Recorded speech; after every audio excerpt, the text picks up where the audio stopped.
This is fair. Yeah, the Tomb Kings hate the vampires. But without further ado, let's get into this battle, guys. So, making sure the scoreboard is right. It is. Let's start with our blue player this time. So, oh, I fucking love this army already. For the Beastmen, we are going to have 4 units of Ungor Spearmen. Oh my goodness. Excuse me. Ungor Spearmen herd with shields. He is going to have the ROR Bestigor herd, the Koroks Man Rippers in the center. He is also going to be bringing 3 units of Ungor Raiders and 2 Gore herd. Now, for the monsters in this party, we're going to have 2 giants, ladies and gentlemen. 2 giants, and as if that wasn't enough, we're going to have a Cygor as well. So 2 giants and a Cygor, I have to say, Ironthunder, you beautiful, beautiful man. You just earned some points in my book. Now, let's go over the heroes of this Beastman army, which will be a Bray Shaman of Wild with the summon for the Cygor, the Savage Dominion, Vile Tide, along with the Jagged Dagger and Bestial Surge for that charge bonus and vigor buff across the map. Now, last but certainly not least, we have Morgor the Shadowgave. He will have Call to Violence, Foe Seeker, and only going to be bringing Spirit Essence of Chaos, so one of his summons and not the other.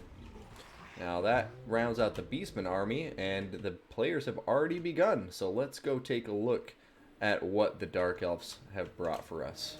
So, the Dark Elves, walking up in this shaded valley, will have a front line of 5 Dread Spears. They're going to have 2 Sisters of Slaughter and 2 Blackguards and Nagaron behind them. So, this is a very interesting build. And I have to say, these Giants are going to have to watch out for the Blackguard and Nagaron. However, Beastmen have an ample supply of infantry on their own. But aside from the infantry force, they're going to have 2 Black Dragons. Okay? The Dark Elf's going to be bringing 1 just regular old Black Dragon. And he's going to bring Malekith on the other. Malekith will have Gaze of Malice, as well as Stand Your Ground. My goodness, I can't get this thing up.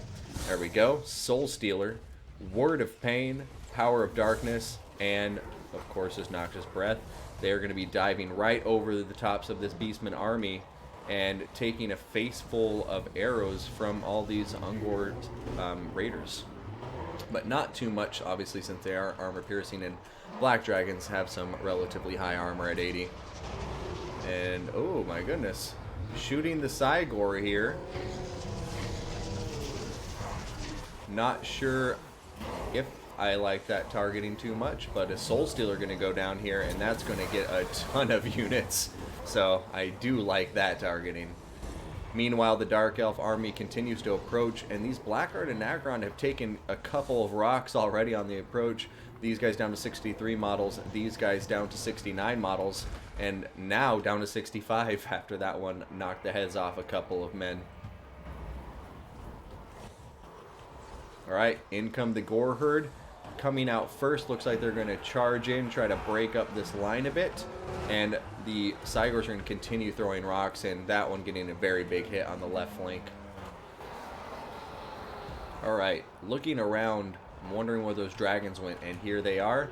They are coming back around, and time to see if the Beastmen can stand up to the terror, and if their infantry can stand up to these Sisters of Slaughter and Blackguard and Nagaron. But right now, I do think these Black Dragons are very scared of landing because 2 Giants is no joke. Those are some heavy-hitting units.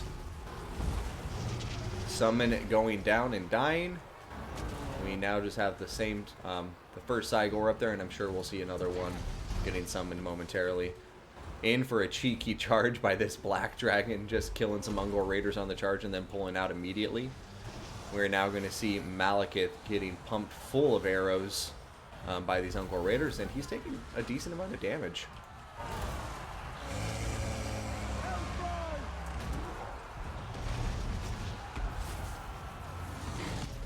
Oh, there he goes, chomping away. Really, these Ungor Raiders are doing quite well on top of Malekith, but my main concern is that they aren't going to have enough time to kill him before these Dark Elves come crashing through. And right here we see a big break in the Beastman line, and I guess we'll see what happens. You have the Blackguard and Nagaron over here, who aren't moving forward for some reason, but we are going to see that second Cygor summon coming down here, and a big Soul Stealer coming down on top of these Beastman forces. This time, not going to catch as many units, but still got Morgor and the Giants tied to there. So I guess I spoke prematurely when I said big one. In any case, here come the Black Dragons around again. I would like to see some more breaths from them on the infantry blobs rather than the single entities. But then again, I'm not a Dark Elf main. Maybe their breaths are better suited for single entities. I'm sure you guys will let me know in the chat afterwards. But there goes a rock direct hit on top of Malekith. And yeah, this is a pretty close fight.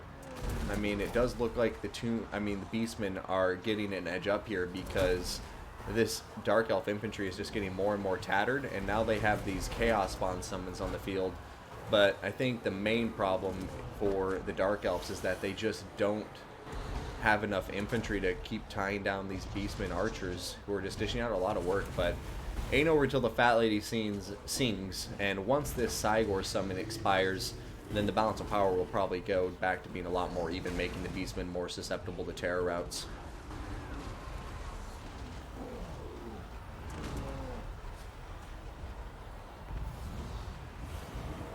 Yeah, Beastmen infantry just, cleaning up a lot of these Dark Elf forces. The Giants have proven to be very, very valuable in this combat, and the Sisters of Slaughter are all dealt with, and we have some pretty tattered Blackguard and Nagron left as well. But there goes the Dragon Breath. That one actually did a nice bit of damage on top of the Giant there, so can't argue with that result. Now that this Chaos Spawn summon is starting to waver, well, not waver because they're unbreakable, but starting to melt out of existence. Oh, a very nice Vile Tide on top of the Blackguard and Nigron, doing quite a surprising amount of damage.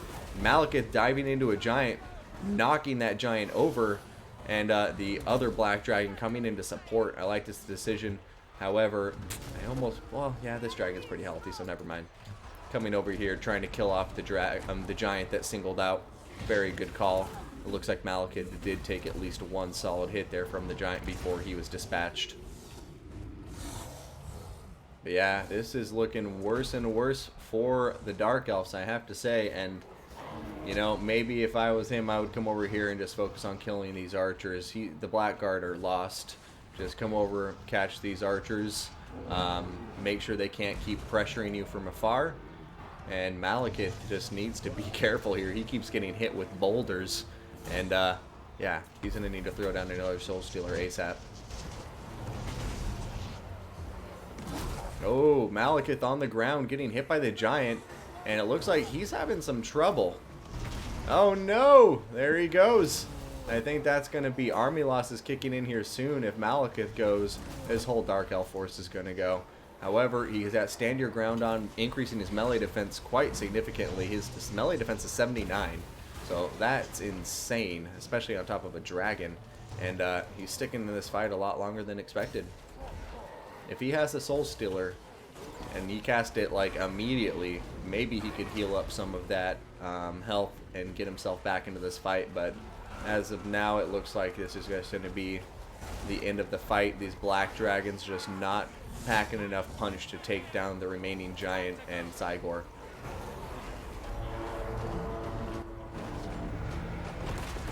Dude, yeah. Such a big target. Those Cygor rocks really do well. GG to both players. That was a close one. But, yeah. Ironthunder's Beastmen coming out on top. Our admin not letting us down. Way to represent Ironthunder. Congrats to him. And good game to Erasmus. I just think in the end, when you're going up against Beastmen, the terror is important, but I think the 2 dragons is a bit of overkill. Although they did get 2 chevrons, unless that was something he had on beforehand.